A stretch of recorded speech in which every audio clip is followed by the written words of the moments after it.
Punta na tayo sa airport. Magbabakasyon tayo. Uwi muna tayo. Ayan, nandito na tayo sa airport. Kinakabahan ako kasi nga first time kong babalik ng Pinas. Ayan, hinahanap ko pa saan yung gate ko kasi di ko alam. Ang laki-laki ng airport, guys. Ang laki ng Dubai Airport. Mapapagod ka, di ka pa nadating sa gate mo. Pagod ka na. Pagod lang pumunta roon. Magaga tayo ngayon, kaya okay lang maglakad-lakad ng malayo. Then, trust, while naglakad-lakad, tingin muna tayo sa mga, dito banda. Sumakay kami ng elevator. Yung elevator pa, tanga-tangahan na, catch. Kahit isang pindot ko, dalawang pindot, tatlong pindot, hindi umaandar yung elevator. Buti may kasama ako. Saan nagpindot? Ayun nga. Sa papindot niya, nakababa din. At ibang langit pa yan. Kasama ko dyan, Chinese. Ayan. Pag after, lakad na naman tayo. Papunta ng gate ko. Kasi napakalayo talaga ng gate ko. Ilang oras yata ako. Ilang minuto akong naglalakad para lang pumunta ng gate ko. Mahal naman kasi mag-taxi. Alam niyo yung motor na nagtataxi sa loob ng airport. Mahal man kasi. Kaya lakad tayo mga guys. Hala. Lakad tayo punta sa ating gate. Kaya mo yan, Dashi. Ayan, lakad lang tayo. Sabay-sabay tingin-tingin. Ang daming mga tinda sa loob. Akala ko airport lang talaga siya. Mukha lang din mall. Mall na airport. Ang dami-dami kang bibiling pasalubong. Kahit saan-saan ka titingin, may mga tindahan siya. May mga na makapagbili ka ng pasalubong. Kaso nga lang, mahal. Ayan, nandito na kami. Papasok na kami ng aircraft, guys. Kinakabahan na ako at na-excite. Papunta. Ayan, dito. Paano na kami? Paitaas na kami. For now, Dubai. Goodbye, Dubai. Pupunta na kami. Pupunta na ng Cebu. Yung ko po pala guys, yung sinakyan ko is Emirates yan. Tapos, yung bababa siya ng Cebu. After ng Cebu, pupunta ng Clark.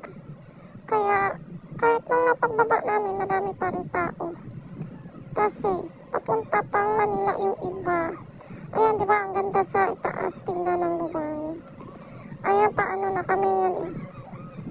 Malay-lay na kami sa land yan. Kaya kita-kita ng buong Dubai. O ayan, while nagwa-watching. Ayan, tingnan nyo. Ang ganda-ganda ng sa itaas, di ba tingnan? Napakaganda tingnan sa itaas. Swerte ako kasi sa bintana ako binita.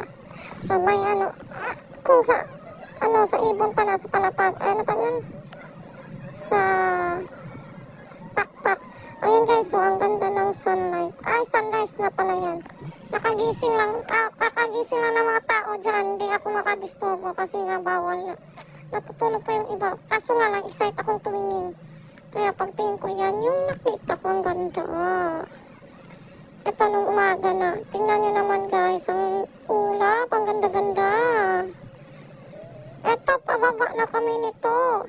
Baba na kami ng palanding na kami sa Cebu Mactan Airport. Ang tagal-tagal pa namin nakababa niyan kasi nga siya, I think umiikot pa yung aeroplano bago magbaba. Kasi nakikita ko, nandoon na kami kaso nga lang umiikot-ikot pa kami bago bumaba. Ayan na, palanding na kami. Guys, God save yung flight namin ng pagbaba. Buti naman walang kasi that time bago kami dumating sa Cebu, napakaulap, nag-turbulence pa kami that time. Hindi ko na nabidyo yung turbulence.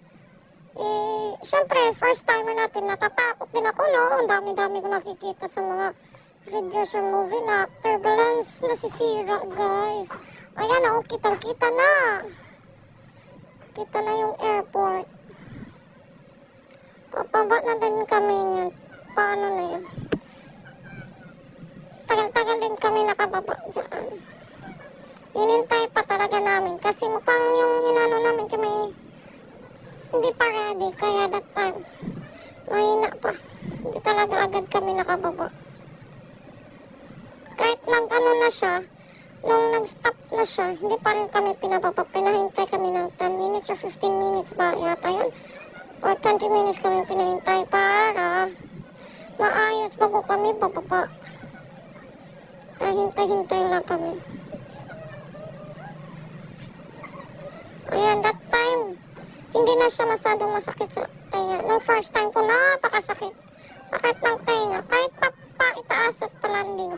Yung napakasakit sa tenga. Yung pressure ba, air pressure. Tumatama sa tenga. Sakit-sakit. That time, okay lang. Eto, pagdating ayan, TikTok agad. Kasama ng pamilya. Ayan guys, thank you. That's it for today. So,